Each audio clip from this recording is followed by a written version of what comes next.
It's on here now. The goalkeeper's beaten, and South Africa have done Shagger Sport 2010. ሰላም ጤና ይስጥልን እንደምን አላችሁ የተከበራችሁና የተወደዳችሁ የሸገር ስፖርት ዊዝ አበበ ግደይ የዩቲዩብ ቻናል ቤተሰቦቻችን በያላችሁበት እጅግ አስደሳች ጊዜን እያሳለፋችሁ እንደሆነ ተስፋ እናደርጋለን። መልካሙን ሁሉም ለናንተ እንመኛለን። ታዲያ ይህንን ሸገር ስፖርት ዊዝ አበበ ግደይ የሚለውን የዩቲዩብ ቻናላችንን ሰብስክራይብ አድርጉት፣ የደውል ምልክቱን ተጫኑትና አዳዲስ ፕሮግራሞችን ስንለቅ መልእክት ይድረሳችሁ። ላይክ በማድረግ እንዲሁም ደግሞ ሊንኩን ለሌሎች በማጋራት በተከታዮች ቁጥር እንድንበዛ የምንሰራቸው ፕሮግራሞችም ብዙ ሰዎች ጋር እንዲደርስ የምታደርጉትን ጥረት አጠናክራችሁ ቀጥሉ እንላለን። እስካሁን ላደረጋችሁልን ድጋፍ፣ እገዛ እና እኛን ለማንቃት ለሄዳችሁት ርቀት በሙሉ ምስጋናችን ትልቅ ነው። በጣም እጅግ በጣም አድርገን እናመሰግናለን። ዛሬ በዋናነት የምናወራው በዋናነት የምንነጋገረው የ2025-26 የውድድር ዓመት የአርሰናል መልክ ምን ሊመስል ይችላል ብለን ነው። አርሰናል መልክ ይኖረዋል፣ ጠንካራ መልክ። በ2024-25 የውድድር ዓመት ማለትም ባለፈው የውድድር ዓመት የጎደለውን የሞላ ጉድለቱን በጥንካሬ የተካና የቀየረ አዲስ ቡድን የአርሰናል ደጋፊዎች ከክለባቸው ይጠብቃሉ። ይሰጣቸዋል ወይስ ጉድለቱ ይቀጥላል? እዚህ ጥያቄ ውስጥ ነው ያሉት።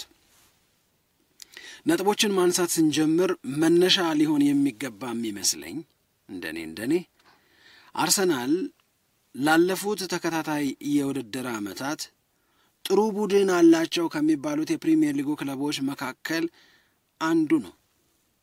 እዚህ ላይ የምንለያይ ከሆነ እንከራከር፣ እማንለያይ ከሆነ ሐሳባችንን እንቀጥል።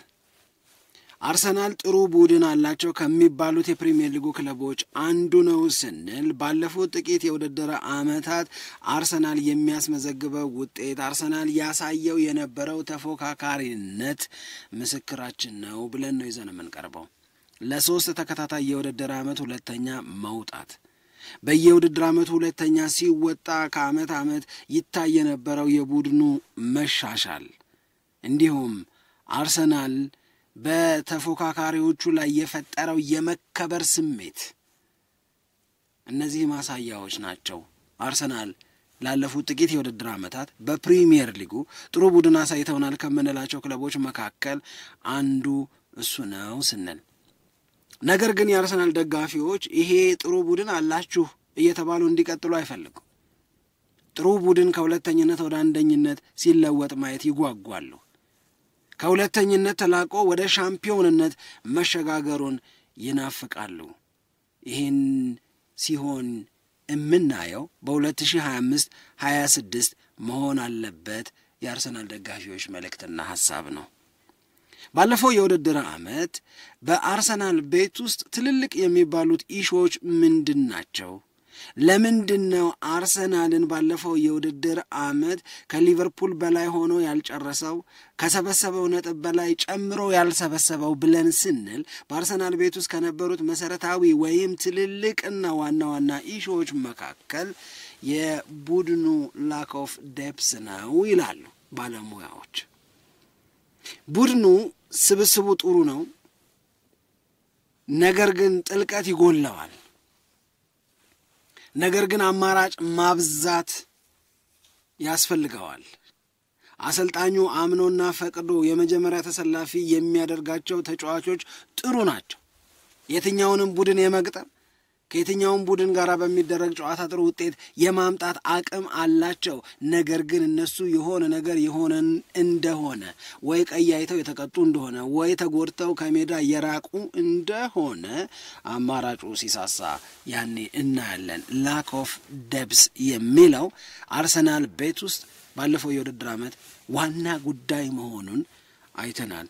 ምክንያቱም ወሳኝ የሚባሉት የቡድኑ ቁልፍ የሚባሉ ተጫዋቾች ሲጎዱ ስላየን ነው።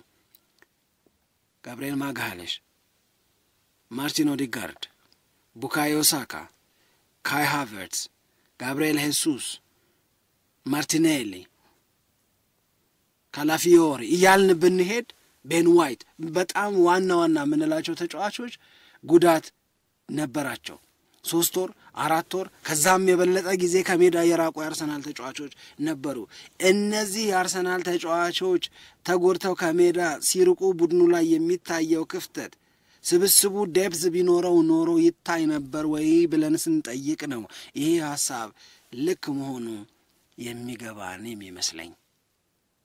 ስለዚህ አሁን የክረምት ተጫዋቾች የዝውውር መስኮት ባለፈው የውድድር ዓመት የታየውንና ዋና ያልነውን ኢሹ ከግምት ውስጥ ባስገባ መንገድ አርቴታና አንድሪያ ቤርታ መስራት አለባቸው ነው።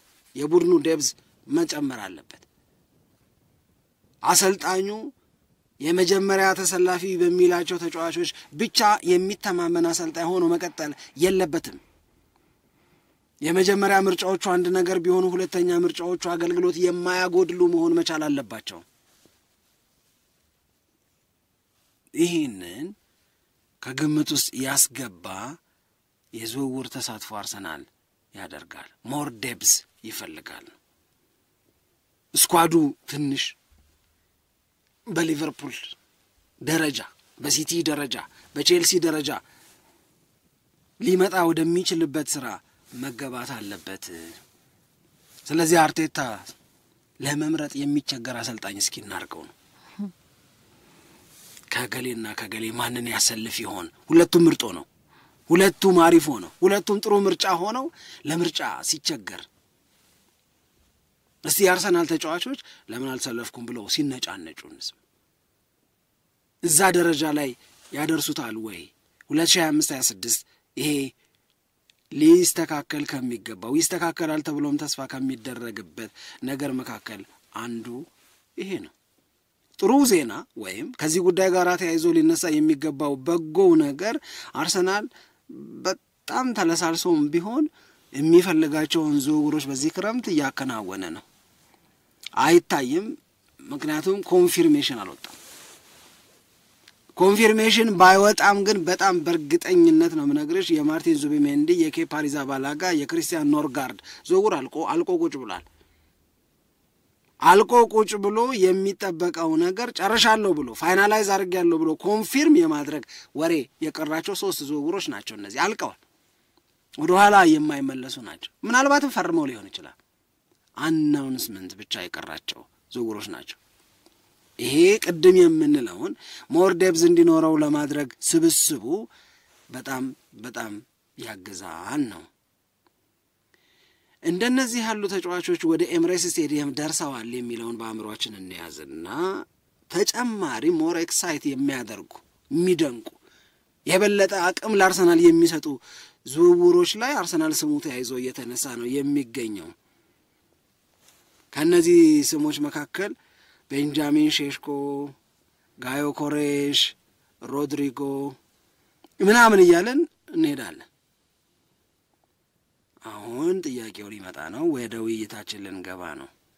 እነዚህ ኪ የሆኑ ወሳኝ የሆኑ አርሰናል ታርጌት ያደረጋቸው የተጫዋቾች ዝውውር ተሳክተው ተጫዋቾቹ ወደ ኤምሬትስ ስቴዲየም የሚያቀኑ ከሆነ የአርሰናል ተጫዋች ወደ መሆን የሚቀየሩ ከሆነ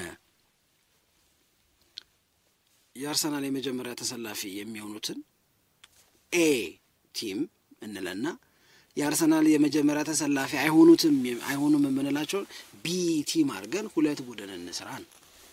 ሁለቱም ቡድን ስንሰራ ይሄ ከሆነ በቃ አርሰናል ያስቀናል። ይሄ ከሆነ ቅድም ለአርቴታ የምንመኝለት ነገር የመሆን እድሉ በጣም ሰፊ ይሆናል ማለት ነው። ሳምሪ አሳባለሽ እስካሁን በተነሳው ላይ?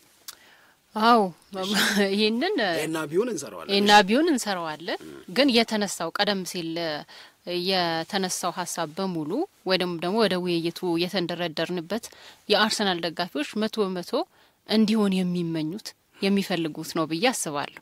በተደጋጋሚ ጊዜ ያው ከተጫዋች ማስፈረም ጋር በተያያዘ የአርሰናል ደጋፊዎች ቅሬታ ነው ምን ሰማው። በክለቡም በኩል የነበሩት የማስፈረም ሂደቶች ስፔሻሊ ያለፈውንም ጊዜ በተመለከተ ካነሳን ቅድሚያ ሊሰጥ የሚገባው ቦታ ላይ ቅድሚያ እየተሰጠ አይደለም። እኛ ምን ፈልገው አጥቂ ነው አሰልጣኙና ስፖርቲንግ ዳይሬክተሩ የሚያስፈርሙት ደግሞ ተከላካይ ነው። በቂ የሚባሉ ተጫዋቾች ባሉበት ላይ በቃ ተቀይረው ቢገቡ ጥሩ አገልግሎት የሚሰጡ ተጫዋቾች ግን መደራረብ የሆነ ቦታ ላይ በቃ ብዙ የተጫዋቾች ክምችት ያለበት ይሆናል። ከፊት መስመር ደግሞ ስታየው ባዶ ነው። ጭራሽም አንድም ያለውም እየተጎዳ እንደገና እሱን ተክቶ መግባት የሚችል ሌላ አጥቂ የሚባል ተጫዋች እንኳን የሌለበት በሌላ ቦታ ላይ የሚጫወቱ ተጫዋቾች እንደ አጥቂ ተቆጥረው አገልግሎት ሲሰጡ የነበረበት ነው እና ይሄንን ነገር ደጋፊዎች አይወዱትም፣ ተቃውሟቸውን አሰምተዋል። ብዙ ዘገባዎችን ከዚህ በፊትም ሰርተናል እና አሁን አርሰናል እንደሌሎቹ ክለቦች ለምሳሌ በተደጋጋሚ ስሙ የሚነሳው ማንቸስተር ሲቲ የተቀያሪ ወንበሩ ላይ የተቀመጡት ተጫዋቾች ብቻቸውን እኮ ዋንጫ ማንሳት የሚችሉ ናቸው የሚል ማረጋገጫ የሚሰጥላቸው ተጫዋቾች ነው የነበሩት እና እንደዛ መሆን ተጠላም ደግሞ እንደነዚህ ያሉ ስብስብ ካላቸው ክለቦች ጋራ ነው ዋንጫ ለማንሳት መተፎካከረው እና እንደዛ መሆን የሆነ ለአርሰናል ደጋፊዎችም እንደ ቅብጠት የሚቆጥሩት ነገር ነው የሚመስለኝ ካለው ሁኔታ አንፃር ማለት ነው። አረ እንደዚህማ መቼም ከቡድናቸው ባህሪ በመነሳት እንደዚህማ መቼም ማንሆንም የሚል አስተያየት ሁሉ ሲሰጥ እንሰማለን። ግን መሆን ያለበት እንደዛ ነው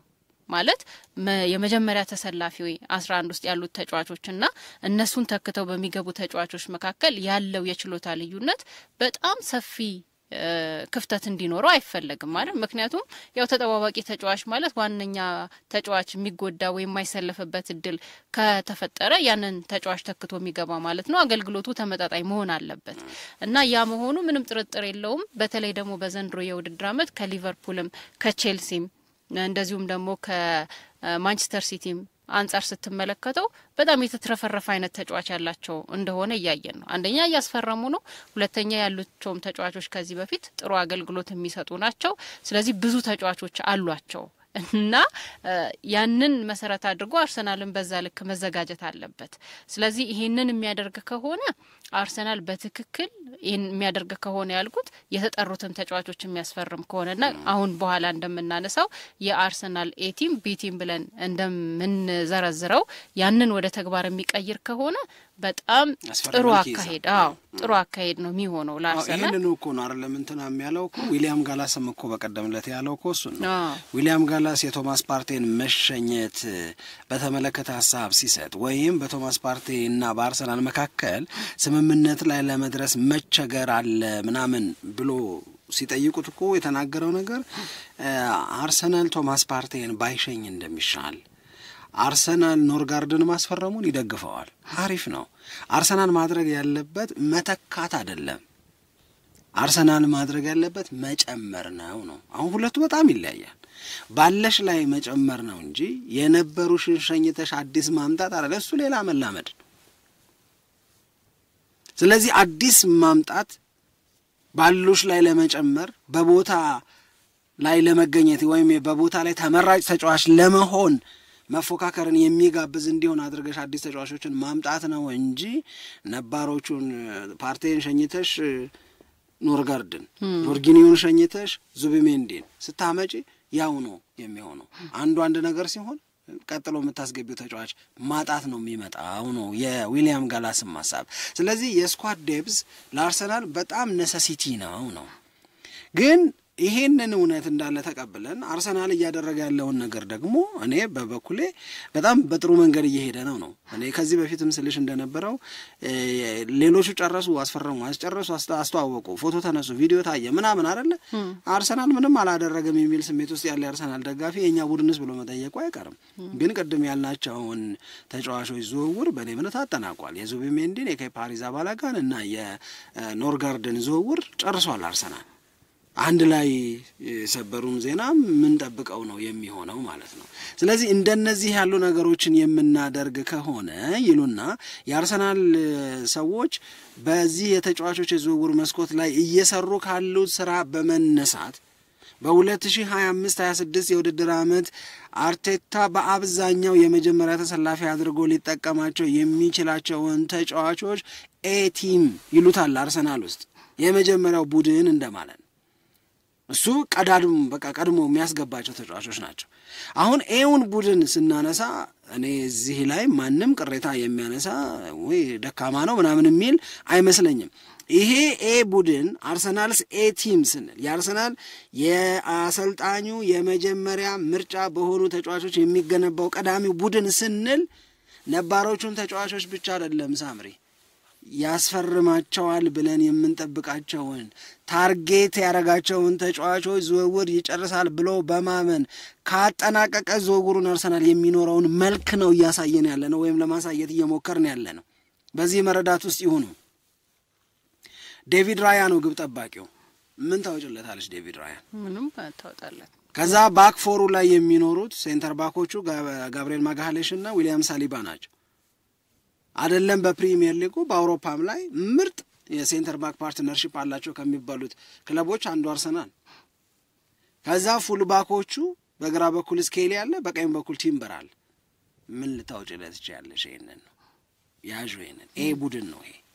ከዛ ከነዚህ ከአራቱ ተከላካዮች ፊት ጆርጊኒዮን እንዲተካ የታሰበው በስፔን ብሔራዊ ቡድን ለሮድሪ ምትክ ነው ተብሎ የሚወሰደው ዙቢሜንዲ አለ። ከዙቢሜንዲ ፊት ደግሞ ዴክላን ራይስ እና ኦዲጋርድ አሉ። ከዛ በቀይ መስመር በኩል የማጥቃት ስራው ላይ ቡካዮ ሳካ አለ። በግራ በኩል ሮድሪጎ ይኖራል። ጎል የማስቆጠሩን ኃላፊነት ጋዮ ኮሬሽ ይወስዳል። አርሰናል ታርጌት ያደረጋቸውን ተጫዋቾች ዝውውር የሚያጠናቅቅ ከሆነ የአርቴታ ቀዳሚ ተመራጭ የሚሆኑ ተጫዋቾች እነዚህ ናቸው። እነዚህ ላይ ፕላስ ኦር ማይነስ ልታደርጊ ትችላለሽ። ለምሳሌ ከጋዮ ኮሬሽ ይልቅ ሼሽኮ ማርጊው በቃ ምንም ችግር የለውም። ከሁለት አንዱን ግን ይጨርሳል። ሮድሪጎ ላይ ጨርስ ይችላል ኢዜ፣ ወይም በቃ ማርቲኔሊንም ማስቀጥ ችግር የለውም። ግን ታርጌት ያደረጋቸውን ተጫዋቾች አርሰናል ተሳክቶለት ዝውውራቸውን የሚያጠናቅቅ ከሆነ ካኒ ኢማጂን ይሄ ነው አርሰናልን ወክሎ ከማንቸስተር ዩናይትድ ጋር የመጀመሪያው ጨዋታ ላይ የሚገባው ቡድን። አስቢው። የሆነ እውነት ለመናገር ለደጋፊዎቹ የሚያስጎመጅ ነገር አለ። አሁን ይሄን እንዲሆን አይደለ እየለፉ ይሄን እንዲሆን እየለፉ ነው። ልክ ነው። በቃ እኮ ተጫዋቾቹን እያነጋገሩ ነው፣ ክለቦቹን እያነጋገሩ ነው። they are knocking the door here and there። ምንድነው ታዲያ? ይሄ እንዲሆን እኮ ነው፣ ይሄንን መልክ ለመያዝ እኮ ነው። ግን አሁን ዝም ብለን የአርሰናል ደጋፊዎችን ወጥተን ብንጠይቃቸው በዚህ ማገር በሬዲዮ አጠይቃቸው እኮ አሁን ብንጠይቃቸው እሺ አስተያየት ቢሰጡ ሮድሪጎንም እንደዚህም ደግሞ ጋይ ኮሬሽንም ወይንም ደግሞ ኢዜን እንደዚህ የሆነ ተጫዋቾችን ያስፈርማል የሚል እምነት አላቸው ወይ ማለት ጎኮሬሽ ላይ ይኖራቸዋል ብዬ አስባለሁ። ወይ ጎኮሬሽ ወይ ሼሽኮ ቀደም እንዳልከው ማለት ነው። ግን በማርቲኔሊ ቦታ ላይ ወይ ሮድሪጎ ወይ ደግሞ ኢዜ ወይ ደግሞ አንድ ሌላ ተጫዋች ያስፈርማል ብለው ተስፋ ያደርጋሉ ወይ? እየሰሩበት ነው ይታወቃል። ዜናዎቹ ዛሬ የሚወጣሉ፣ ነገ ትንሽ ወደ ኋላ ሊመለሱ ይችላሉ፣ ከዚያ በልጠ ተጠናክረው ሊመጡ ይችላሉ። ያንን ነው የዝውውር ዜናው ላይ ያያየን ያለ ነው። ግን ቢሆን ይሄኛው አሁን የአርሰናል ኤ ቲም ብለ የነገርከን በጣም አስፈሪ ነው እውነት ለመናገር። ምክንያቱም ለየትኛው ውድድር ለየትኛው ተጋጣሚ ብቁ አሁን እዚህ ስታነሽ እኮ ለምሳሌ አሁን ዴቪድ ራያን ከበረኛው በተጀመሪ ሁለት ውድድር አመት እኮ ጎልደን ግሎቭ ያሸነፈው እኮ እሱ ነው። አዎ ክሊን ሺት በመጠበቅ አንደኛ ነው የፕሪሚየር ሊጉ። ምን ታወጭለታለሽ ነው። ከዛ በተጨማሪ ግን በዊሊያም ሳሊባና በጋብሪኤል ማጋሃሌሽ መካከል ያለው የሴንተር ባክ ፓርትነርሺፕ የሚያስቀና ነው፣ በኖረኝ የሚያስብል ነው። ማጋሃሌሽ በምርጥ ተከላካይነት ብቻ ሳይሆን ጎል አስቆጣሪም ሆኖ በተለይ የአርሰናል ባህሪና ጠባይ የሆነ በመጣው የቆሙ ኳሶችን ወደ ጎልነት መቀየር ላይ ኮንትሪቢዩሽኑ በጣም ትልቅ ነው። ልክ አርሰናል የማዘን ምት ሲያገኝ እኮ ካሜራው ማጋሌሽን የሚያሳየን ስለደጋገመ እኮ ነው። ከዛ ጁሪያን ቲምበርንና ሉዊስ ስኬሊን ስትወስጂ ሉዊስ ስኬሊ ኢዝ ኤ ቢግ ሪቪሌሽን እኮ ላለፈው የውድድር አመት ለአርሰናል በደንብ ትልቅ የተገለጠላቸው መገለጥ እኮ ሉዊስ ስኬሊ እኮ ነው። ይሄንን ማንም ዲናይ ሊያደርገው የሚችል አይመስለኝም። እነዚህ ብሪሊያንት የሆኑ ምርጥ የሆኑ ፉልባኮች አሏቸው። እነዚህ ተጫዋቾች በፖዚሽን በራሳቸው ቦታ ያላቸውን የመከላከል የመስመር ተከላካይነት ስራ ሲሰሩ የሚሆን በኦፌንሲቭ ኮንትሪቢዩሽናቸው ወይም በማጥቃት እንቅስቃሴው ላይ ባላቸው ተሳትፎ የምታደንቂያቸው ናቸው። ልበ ሙሉ ናቸው። ይሄ በቃ የሚያስደስት ነገር ያላቸው ተጫዋቾች ናቸው። ስለዚህ እዚህ ድረስ እኮ ብዙ ለውጥ እኮ የለም፣ ምንም ለውጥ እኮ የለም ሳምሪ ያለው ነው። ለውጡ የሚጀምረው እኮ ከነዚህ አራት ተከላካዮች በፊት ዙቢሜንዲን ስናቆም እኮ ነው። ጆርጊኒዮ ሄዷላ። ዙቢሜንዲን እዛ ቦታ ላይ ስናቆም እኮ ነው ለውጡ የሚጀምረው። ዙቢሜንዲን አድርገን ከዛ በኋላ ደግሞ አሁንም ነባሮቹን ሁለት ተጫዋቾች ዴክላን ራይስን እና ኦዴጋርድን ነው የምናረጋው። እንደውም የአርሰናል ትልቁ ለውጥ የሚጀምረው በኤቲም ውስጥ ፊት መስመሩ ላይ ነው።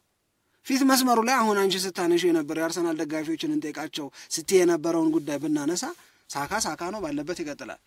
ጋዮ ኮሬሽ ወይም ቤንጃሚን ሼሽኮ የአርሰናል ተጫዋች ይሆናሉ ፎር ሹር፣ ምንም ጥያቄ የለውም።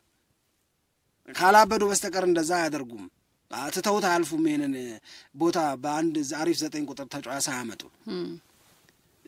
ሊትል ቢት ዳውት የሚያደርገኝ ማን ነው? የሮድሪጎ ነው። ለምን ብትይኝ የሮድሪጎ ሪያል ማድሪድ አስኪንግ ፕራይሱ ውድ ነው። አሁን ይሄንን በሎጂክ ላስረዳሽ። ቤንጃሚን ሼሽኮን ወይም ጋዮ ኮሬሽን ያስፈርማል። እነዚህን ተጫዋቾች ከሁለት አንዳቸውን ሲያስፈርም የፊት መስመሩን ለማጠናከር የሚያወጣው ወጪ ትልቅ ነው የሚሆነው። በተለይ ቤንጃሚን ሼሽኮ ላይ የሚያስፈርም ከሆነ የዝውውር ዋጋውም ውድ ነው፣ የደሞዝ ወጪውም በጣም ውድ ነው። ይሄንን ያህል ገንዘብ ለሼሽኮ ዝውውር አውጥቶ ሮድሪጎን በ100 ሚሊዮን ሪያል ማድሪድ ይከፈለኝ በሚለው ወይ 90 ሚሊዮን ያመጣል ወይ? እዛ ላይ እንደገና ደግሞ ሮድሪጎ በሪያል ማድሪድ ቤት ውስጥ የለመደውን 300,000 ፓውንድ በሳምንት ይከፍለዋል ወይ? ሁለቱን አት ታይም ማድረግ ሊከብደው ይችላል ካል ስኖት ባድ ኦፕሽን ፑቲንግ ማርቲኔሊ እዛው በነበረበት። ግን ማርቲኔሊ ላይ ብዙ ተቃውሞ ነው ያለው። ማርቲኔሊ መጥፎ ተጫዋች ነው ለማለት ሳይሆን እንግዲህ ሙሉ የውድድር ዓመቱ ላይ የመጀመሪያ ሰሞን ልክ አልነበረም። የውድድር ዓመቱ ከተጋመሰ በኋላ ግን ማርቲኔሊ one of the best performers ፐርፎርም ያረጋል እኮ ጥሩ ነው። ግን ከማርቲኔሊ ከማይወደድ ባህሪው መካከል በተደጋጋሚ ከምሰማው በእርግጥ ነው የምማየው ነው ከኳስ ጋር የሚያጠፋው ጊዜ በጣም ይበዛል። ስለዚህ ኢዜም ቢመጣ ይችላል እዛ ጋር እና ደግሞ ይሄ አንድ ላንድ በዛ ሁኔታ ውስጥም ሆኖ የአንድ ላንድ ግንኙነቶችን የማሸነፍ እድሉ በጣም ጠባብ ነው። እሺ ስለዚህ ማርቲኔሊ ቢቀጥል ኢዜም ይከብዳል 68 ሚሊዮን ፓውንድ ብንል፣ ሮድሪጎም ይከብዳል ብንል፣ ኢዜ ይቀጥል ቢባል ማለት ነው ማርቲኔሊ ይቀጥል ቢባል የማርቲኔሊ መቀጠል አሁን በመንጠራው ስብስብ ውስጥ አርሰናልን ዊክ ያረጋዋል? አይ አይደለም፣ የበለጠ የተጠናከረና በጣም ተፎካካሪ የሚባል አርሰናል እንዲሆን ግን እዛ ቦታ ላይ ያለው ክፍተት ወይ እሱ ይሄንን ችግሩን ማስተካከል አለበት ወይ ደግሞ መተካት አለበት። አሁን ማርቲኔሊን ብዙ ሰዎች የሚመርጡት ይሄ እንደ አሪፍ ተቀያሪ ተጫዋች የለም እዛ ቦታ ላይ። አሁን በዚህኛው አሁን በመነሻችን ከሄድን በዛ አሳምሽን ነው የምንቀጥለው። ኤቲም ውስጥ አልገባም እሱ ያልገባው አርሰናል ታርጌት ያደረጋቸውን ተጫዋቾች ዝውውራቸውን ጨርሶ የራሱ ያደርጋቸዋል የሚለው ሐሳብ ሲነሳ ነው። ይሄ ለአርቴታ በጣም እጅግ በጣም አሪፍ ነገር ነው ብለን እንወስዳለን። መልእክቶችን እናድምጥና ቢዩን እናንሳው። አሁን ይልሽ ኤውን ስታነሺ ከገረመሽ ቢዩን ስታነሺ ነው የሚገርመኝ የበለጠ እንዴ ሁሉ ቢኖረዋል እንደ አርሰናል ነው። እውነቴን ነው ማለት ሁለተኛ ተመራጭ የሚሆነውን ቡድን በየቦታቸው ላይ ማን አለ የሚለውን ስናስቀምጥ you will feel it። እውነቴን ነው የምነግርሽ አብዛኛዎቹ ኤቲም ውስጥ መግባት የሚችሉ ናቸው። ዴብዝ ማለት ይሄ ነው እኮ አጠቃላይ ማስረዳት የምንፈልገው። ዴብዝ ማለት ወይም ለስኳድሽ ሞር ዴብዝ መፍጠር ማለት እንደነዚህ ያሉ ስብስቦችን ለአሰልጣኝሽ አቬሌብል ማድረግ ነው። ቆይ ግድ የለም ቢዩን ተሰሙታላችሁ። ሁለተኛው ቡድን ላይ የምንጠራው በዋናው ቡድን ውስጥ አልጠራ ነው። ልብ ይሏል ይሄን የሚደገም ተጫዋች የለም። እሺ ግብ ጠባቂ ዴቪድ ራያ ይቀርና ከፓሪዝ አባላጋ ይሆናል። እሺ ከፓሪዝ አባላጋ በነበረበት ክለብ ምን ያህል ውጤታማ ፐርፎርማንስ እንደነበረው ማስታወስ ነው። በመሃል ተከላካይነት ኪዮር እንደዚሁም ከቫሌንሲያ እሱን ካላስፈረምኩ ሞቼ እገኛለሁ አለ አርቴታ የተባለለት የስፔን 21 ዓመት በታች ብሔራዊ ቡድን ተጫዋች ሞስኩዌራ እዛ ቦታ ላይ ከኪዮር ጋራ ይጣመራሉ። ካላፊዮሪ በግራ መስመር ተከላካይነት፣ ቤን ዋይት በቀኝ መስመር ተከላካይነት ቦታቸውን ይይዛሉ። መሃሉ ክፍል በኖርጋርድ፣ በሜሪኖ እና በንዋኔሪ የሚያዝ ይሆናል። ፊት መስመር ላይ በቀኝ በኩል ማርቲኔሊ፣ በግራ በኩል ትሮሳርድ፣ መሃል ላይ ደግሞ ካይ ሃቨርትስ ይኖራል እያልን ያለነው አሁን የአርሰናል ቅድም የጠቀስናቸው ተጫዋቾች ተሰልፈው እነዚህን አሁን የጠራዋቸውን ተጫዋቾች ተቀያሪ ወንበር ላይ ታያችኋላችሁ ነው እያልን ያለነው። ይሄ ነው አርሰናል የመጀመሪያ ተሰላፊ ተጫዋቾቹን ወደ ሜዳ ይዞ ከገባ በኋላ ተቀያሪ ወንበር ላይ ባለፉት ዓመታት እነማንን ነበር የምናይ የነበረው? በእርግጠኝነት አብዛኞቹን ተቀያሪ ወንበር ላይ የነበሩትን ተጫዋቾች በስም ለማስታወስ የሚከብዱ ናቸው። አሁን ግን እነዚህ ራሳቸውን የቻለ በየመጫወቻቸው ቦታ ላይ ጉብዝና ያላቸው፣ ለምሳሌ የእውነት ለመናገር ቤን ዋይት ቲምበርን አረግሽው ቤን ዋይት አረግሽው ምንድን ነው የሚያመጣው ልዩነት? አሁን ከጉዳቱ ሪከቨር አድርጓል። አዲሱን የውድድር ዓመት በአዲስ ጉልበት ነው የሚጀምረው። ቤን ዋይት እኮ ለአርሰናል የሚሰጠው አገልግሎት እየታየ ለእንግሊዝ ብሔራዊ ቡድን አልጫወትም ማለቱ እኮ ቁጣ ያመጣው ይህን የመሰለ ጉልበት አገሩ እንዳትጠቀም አደረገ ተብሎ እኮ ይህን የመሰለ አቅም ከጉዳት ነፃ የሆነው ካላፊዮሪ እዛ ግራ መስመር ተከላካይ ብታደርጊው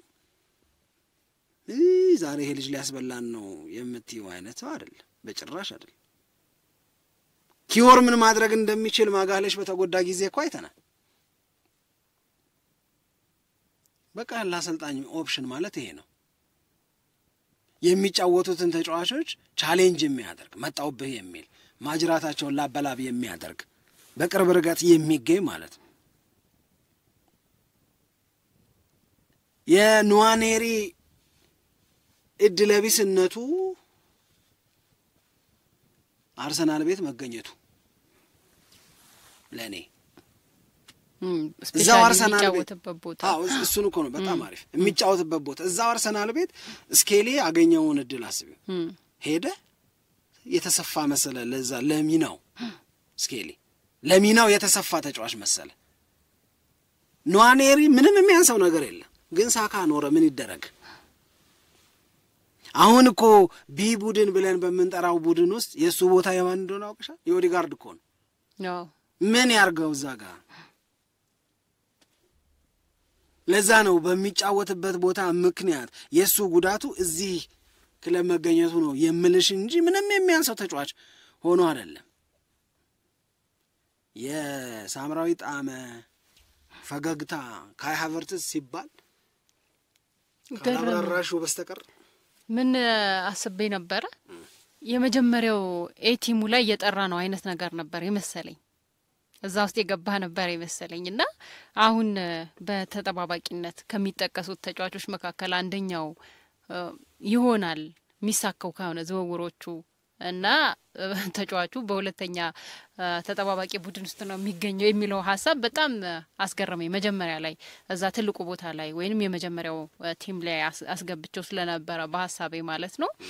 ግን እኔ የበለጠ በጣም የገረመኝ የመሄ በጣም አስፈሪ ማለት ነው ወይንም ደግሞ በቃ የአርሰናል ኤቲም ብለን ቅድም በዘረዘር ነው ውስጥ እንደ አዲስ እኮ የፈረሙት ተጫዋቾች የገቡት ያው 3 ናቸው። በ3 ተጫዋቾች ብቻ አርሰናል ምን ያክል ሊጠናከር እንደሚችል የሚያሳይ ይመስለኛል። ምክንያቱም ቅድም ስንናገር እንደነበረው ከአዳዲሶቹ ተጫዋቾች መካከል ዙቢሜንዲ፣ ሚሳካ ከሆነ ሮድሪጎ እና ጋይኮርሽ እነዚህ ሲገቡበት ነው ሙሉ በሙሉ ነው የተለወጠው። በነገራችን ላይ አይደል ይሄ አስፈሪነት ደረጃው ሙሉ በሙሉ ነው እኔ አይምሮ ውስጥ ተለውጦ ያገኘሁት የአርሰናል ኤቲም ብለን ቅድም በሰራ ነው ላይ ማለት ነው። ስለዚህ በእነዚህ 3 ፊርማዎች አርሰናል ምን ያክል አስፈሪና የተጠናከረ ሊሆን እንደሚችል በደንብ አድርጎ የሚያሳይ ላይን አፕ ነው ብዬ ነው የምወስደው። የሁለተኛው ቢ ላይ ቅድም እንደተነጋገር ነው አቨሬጅ የምትለው ነገር እንደሆነ በቃ ያስታውቃል አይደለ? ግን በቦታቸው እነዚህ ተጫዋቾችም በጣም አሪፍ አገልግሎት የሚሰጡ ናቸው። ለምሳሌ ካላፊዮሪ እኮ ገና 1 አመቱ ነው ከፈረመ። እዛ ቦታ ላይ ጥሩ አገልግሎት የሚሰጥ ተጫዋች ነው።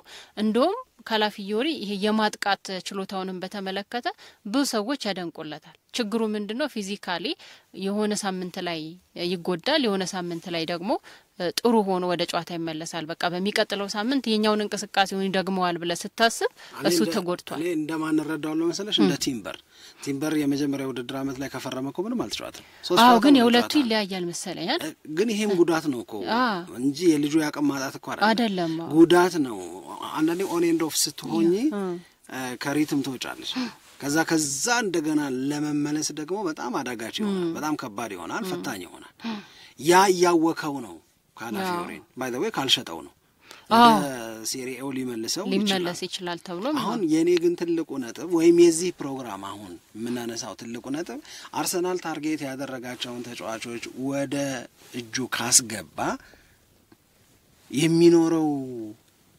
ስብስብ በቃ ፐርፌክት ነው መነሻችን ላይ ያልነውን ነገር ነው ማንሳት ያለብን መነሻችን ላይ ምን አለን የአርሰናል የ2024-25 የውድድር አመት ቤዚክ ኢሹ የነበረው ነገር ምንድነው ዋይ ለምን ሁለተኛ ወጡ ዴፕስ አርሰናል ለምንድነው ዋንጫ አልበላው ስትባይ አይ አክቹሊ ምንድነው ተጫዋቾችም እየተጎዱበት ነበር ስትይ ኦኬ የተጎዱትን መተካት ላይ ችግር አለ ማለት ነው ያልሽ ነው እኮ ዴፕስ ማለት እሱ ነው እኮ ገሌ ቢጎዳ መጎዳቱን እስከትረሺው ድረስ በሱ ቦታ የሚጫወተው ሌላው አማራጭሽ ፐርፎርም ካደረገ ዴሊቨር ካደረገ ያም ልጅ ተረጋግቶ ይታከማል አጣድፈሽ ወደ ውድድር አታመጩ በሌላ አነጋገር ቶማስ ፓርቴ ካርድ ሲያከሪያል ማድሪድ ጋራ ተጫውቶ ከፒኤስጂ ጋራ ጨዋታ ሲያልፈው የተደነገጠው አይነት መደንገጥ አትደነግጭም ዙቢሜንዲ ቢኖር ኖሮ ያንን ነው ያልኩ ያለው ገብቶሻል አይደል ስለዚህ እዛ ቦታ ላይ ማን አለኝ ነው አሁን ሴንተር ባኩ ላይ ማን አለኝ እነገሌ ያለው አሁን ሞስኩዌራ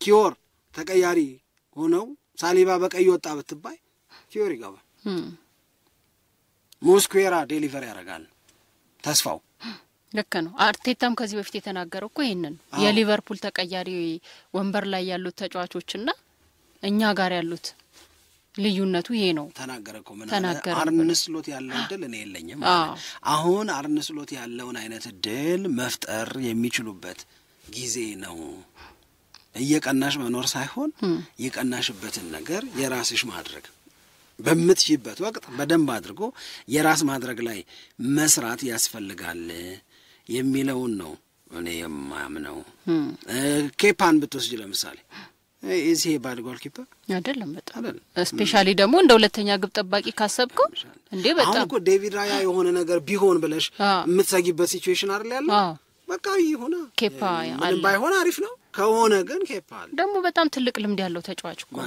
ኬፓ በሻምፒየንስ ሊግ ችግሩ በጣም ይላል ነው እሱ አንድ የተያዘ እንጂ በከትልልቅ ቡድኖች ጋር ሰርቷል እንደገና የሻምፒየንስ ሊግ ጨዋታዎችም ላይ ልምድ አለው ከትልልቅ ተጫዋቾችም ጋር የመጫወት እድል አለው እና ትልቅ ግብ ጠባቂ ነው በደንብ ልምድ አለው ለምሳሌ አርሰናልን ኬፓን በብዙ የፕሪሚየር ሊጉ ክለቦች የመጀመሪያ ግብ ጠባቂ ሊሆን የሚችል ግብ ጠባቂ ነው አርሰናል ሰከንድ ቾይስ ነው አሁን የአርሰናልን ጥልቀቱን በሌላ መንገድ ላሳይሽ እየሞከርኩ ነው ከነዚህ በቢቲም ውስጥ በአርሰናል ቢቲም ውስጥ ባክ ፎር ያደረግናቸውን ተጫዋቾች እናንሳ ቤን ዋይት አለን የትም ቦታ የመጀመሪያ ተሰላፊ መሆን የሚችል ነው ሌላ ክለብ ውስጥ በአብዛኞቹ የፕሪሚየር ሊጉ ክለቦች ውስጥ ነው መልሽ ካላፊዮሪ በተመሳሳይ ኪዮር በተመሳሳይ ምንን ከግምት ውስጥ ታስገቢ ባለፈው ማጋሌሽ ሲጎዳ ያሳየውን ቻምፒየንስ ሊግ ላይም ፕሪሚየር ሊግ ላይም በጣም የሚገርም ፐርፎርማንስ ምን ተራጠራው ብዙም ስለማናቀው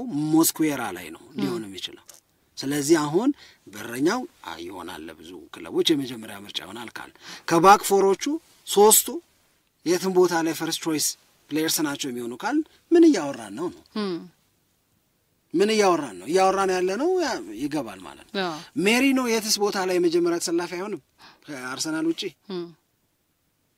አርሰናል ጋር ማይሆነው ለምንድነው ዴክላን ራይስ ኦዴጋርድና ዙቢሜንዲ ቦታውን ስለሚይዙት ከ20ዎቹ ክለቦች በእርግጠኝነት ከ15 በላይ የሚሆኑት እሱን የመጀመሪያ ተሰላፊ ያደርጉታል ኖዋኔሪ ተመሳሳይ ነው ኖርጋርድ እኮ የእንትና ምርጡ ተጫዋች እኮ ነበር የብሬንትፎርድ ጨዋታ የማያልፈው ብሬንትፎርድ ባለፈው አመት በጣም ምርጥ ውጤት ካመጡት ክለቦች አንዱ ነው። ጨዋታ የማያልፈው ፈርስት ቾይስ ነው። እያወራን ያለ ነው በሌላ መንገድ እነዚህ ልጆች ሌላ ቦታ ላይ ወደ 15 16 የሚደርሱ የፕሪሚየር ሊጉ ክለቦች ላይ ፈርስት ቾይስ ፕሌየሮች ናቸው። አርሰናል ጋር ቢቲም ውስጥ ነው እየከተትናቸው ያለ ነው። ስለዚህ ለአርሰናል ታርጌት ያደረጋቸውን ተጫዋቾች ማስፈረም ማለት ፍጹም ሌላ መልክ፣ ፍጹም የተለየ ጥንካሬ ተላብሶ መምጣት ማለት ነው። አርቴታን ከመቅናት እኔም አለኝ ወደሚል መቀየር ነው። አርሰናልን ከሁለተኝነት ማላቀቅ ነው። ይሄንን አይነት ዝውውር ታርጌት ያደረጋቸውን ተጫዋቾች ዝውውራቸውን ጨርሶ የአርሰናል ውጤት ምንም ቢሆን ለኮሚትመንታቸው አርሰናል ደጋፊ በጣም ደስ ይለዋል። ልክ ነው። ግን ዋይ ኖት ለምን አይሆንም? ለምን አይሆንም እንዴ? አሁን ካይ ሃቨርትስ ታንጅ የሊውስ ስኬሊ ገና አልገረመህ? እንዴት በፈርስት ቲም ውስጥ ነው በኤቲም ላይ ነው የተካተተ። ይገባዋል እኮ ያገባው። እድገቱ ግን በጣም ፈጣን ነው።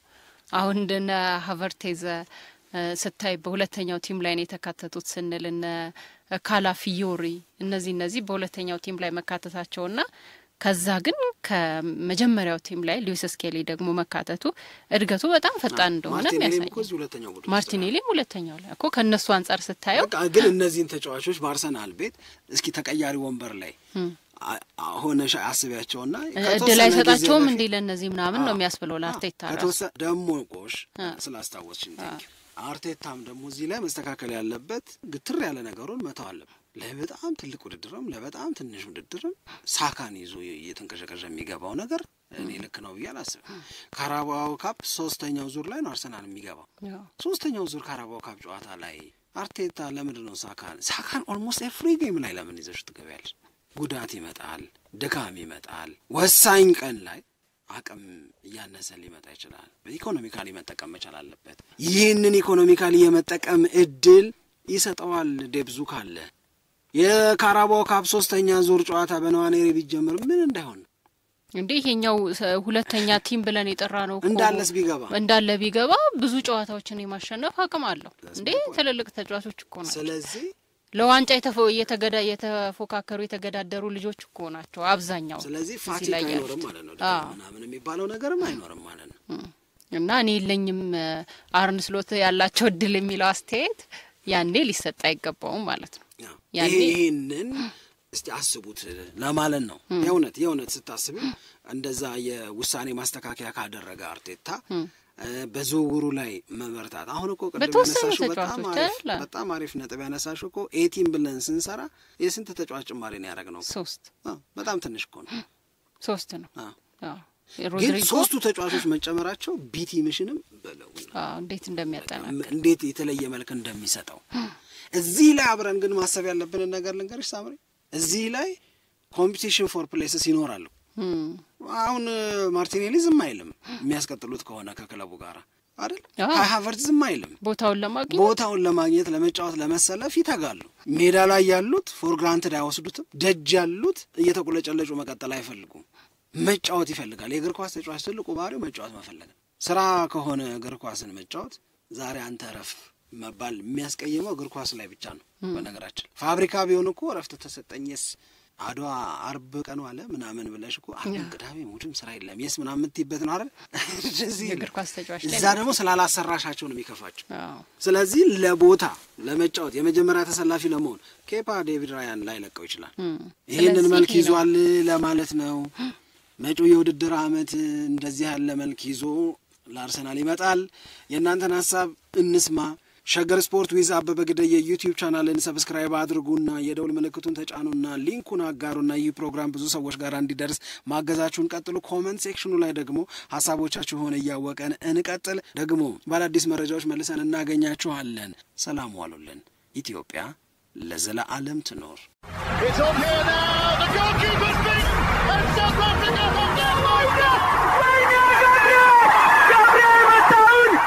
Shaker Sport 2010